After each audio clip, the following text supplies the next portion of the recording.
kabar semuanya? Perkenalkan, saya Amalia Bintari dengan NIM 19325003007, mahasiswi Fakultas Ekonomi dan Bisnis, jurusan Akuntansi Universitas Budilluhur. Di kesempatan kali ini, saya ingin menjelaskan materi tentang kepemimpinan strategi dan elemen-elemen kepemimpinan untuk penilaian ujian akhir semester dari mata kuliah kepemimpinan dengan dosen pengampu saya, Bapak Dr. Muhammad Mabrur Taufik, SAG, SE, MM.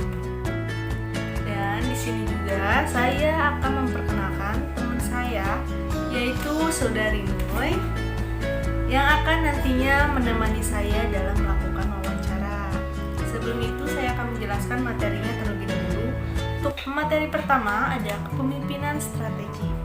Kepemimpinan strategi merupakan seni atau ilmu atau kemampuan yang berhubungan dengan pengelolaan proses penyusunan strategi yang berfokus pada kebijakan-kebijakan dan tujuan-tujuan yang diwujudkan dalam rencana-rencana baik dalam jangka panjang maupun jangka pendek dengan maksud meningkatkan kinerja lembaga. Selanjutnya ada kunci sukses kepemimpinan menurut Sudarwan Darim, terdiri dari beberapa faktor, yaitu pertama ada faktor pemimpin. Pemimpin harus mempunyai sifat dan pemahaman yang jujur mengenai dirinya sendiri dan kepada para karyawannya. Kedua ada faktor pengikut. Faktor pengikut itu pengikut atau karyawan memiliki karakter yang berbeda-beda, sehingga menuntut pemimpin harus mampu memimpin dengan gaya yang berbeda-beda sesuai dengan karakter pengikutnya. Dan ketiga ada faktor situasi. Kepemimpinan selalu berada pada situasi yang berbeda-beda pula, dan pemimpin harus selalu melakukan hal yang efektif dalam setiap keadaan. Dan terakhir ada faktor komunikasi.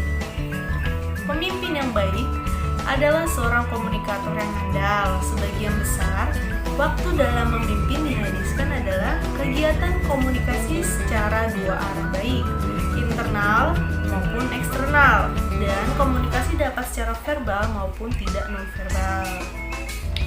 Para pemimpin strategi yang efektif mau membuat keputusan-keputusan yang jelas dan berani namun tetap pragmatis.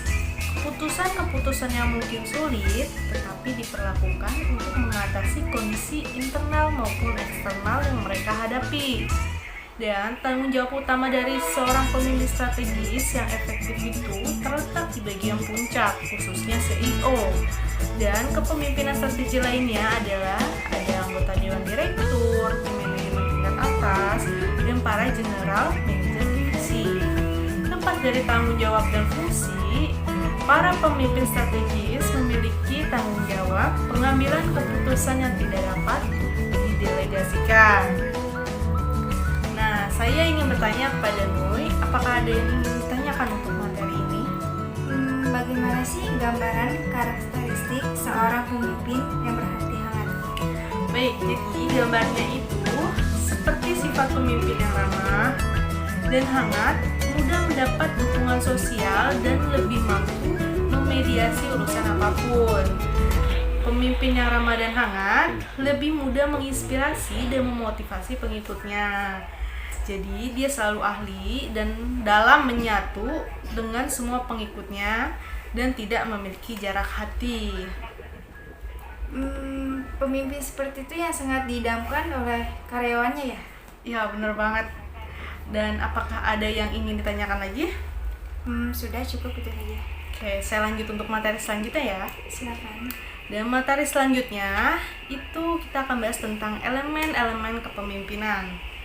Dan kali ini kita mengulas tentang elemen-elemen kepemimpinan dan apa yang semestinya dimiliki. Hal-hal dasar ini sebagai suatu aklamasi untuk mengembangkan kepemimpinan. Dan berikut elemen-elemennya. Yang pertama ada kepercayaan diri. Kepercayaan diri ini adalah bagian utama di mana kita memulai sebagai pemimpin secara normal dan relevan. Kepercayaan diri ini akan memberikan kontribusi agar suatu misi untuk mencapai tujuan tertentu dengan seksama. Dan dunia kepemimpinan dapat disebut dengan dunia penuh dinamika, kompetensi, dan kompetisi. Sehingga maksud dari kepercayaan diri di sini adalah suatu kejujuran dan deklarasi tentang diri bahwa memiliki kemampuan yang relevan dan atau bersedia dengan sungguh-sungguh untuk memiliki kemampuan yang relevan. Dan yang kedua ada ketegasan. Dalam hal ini, seorang pemimpin harus bersedia untuk membuat keputusan dan berdiri dengan kesetiaan dan komitmen di belakang pelaksanaan yang menjalankan keputusannya. Kita dapat melihat pada tahun 1997 dan 2008 saat ekonomi jatuh, banyak sekali sejumlah pemilik usaha yang hanya bertahan dan menerima hantaman krisis tersebut. Dan para pemimpin sejati sebaliknya mengambil tindakan inovatif dan paling kreatif untuk melawan keadaan tersebut, sehingga berhasil terbang menjadi perusahaan dan individual terbaik dalam pemasaran dan keuntungan. Selanjutnya ada intuisi. Seperti yang saya maksudkan di atas, bahwa leadership di dalam manajemen cenderung terletak di bagian seni. Intuisi sangat penting karena sebagian besar keputusan seorang pemimpin harus melibatkan hal-hal ini. Lebih dari sekedar angka di atas kertas, dan perlu dicatat, intuisi adalah keadaan pikiran yang bebas, berisi suatu imajinasi. Dan intuisi berdasarkan pengalaman hidup di masa lalu dan data-data faktual di masa kini, cenderung akan memberikan suatu lompatan besar memasuki kawasan imajinatif di masa depan. Bahasa sederhananya adalah estimasi atau perkiraan. Dan yang terakhir ada empati. Empati dalam ulasan ini adalah suatu kemampuan untuk merasakan keadaan emosional orang lain, merasa simpati dan mencoba menyelesaikan masalah, dan mengambil perspektif orang lain. Pekerjaan nyata seorang pemimpin adalah memahami staf dan mengetahui bagaimana motivasi mereka. Tanpa empati, kepemimpinan dapat berubah menjadi diktator. Selanjutnya ada 4 elemen utama kepemimpinan yang efektif. Ada 4 elemen utama kepemimpinan yang efektif menurut Bachihar Shimamura, PhD, yaitu mempunyai pengalaman sukses, memiliki visi, menghargai orang lain, dan pribadi yang kredibel. Keempat elemen ini bisa menjadi tahap awal untuk evaluasi dalam rangka meningkatkan kualitas kepemimpinan kita. Alinea berikut menjelaskan masing-masing elemen tersebut. Yang pertama, pengalaman sukses.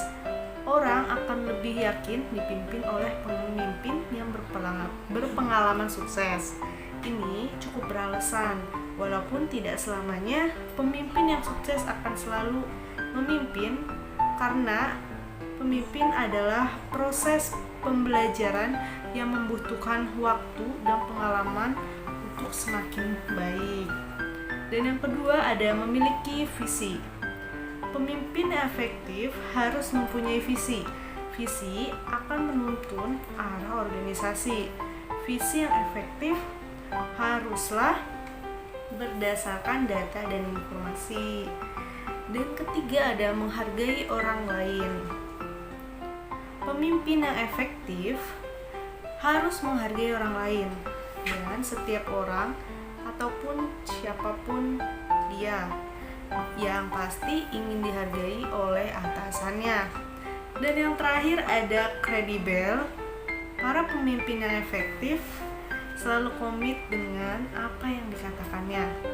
Mereka selalu fokus pada tujuan dan mereka tidak berlebihan dalam bicara apa adanya terhadap setiap orang. Pendek kata, mereka dapat dipercaya.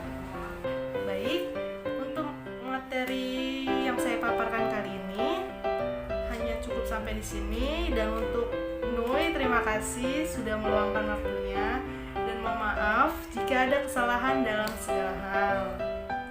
Iya, sama-sama. Terima kasih juga. Dan baik, terima kasih. Cukup sekian pemaparan materi dari saya.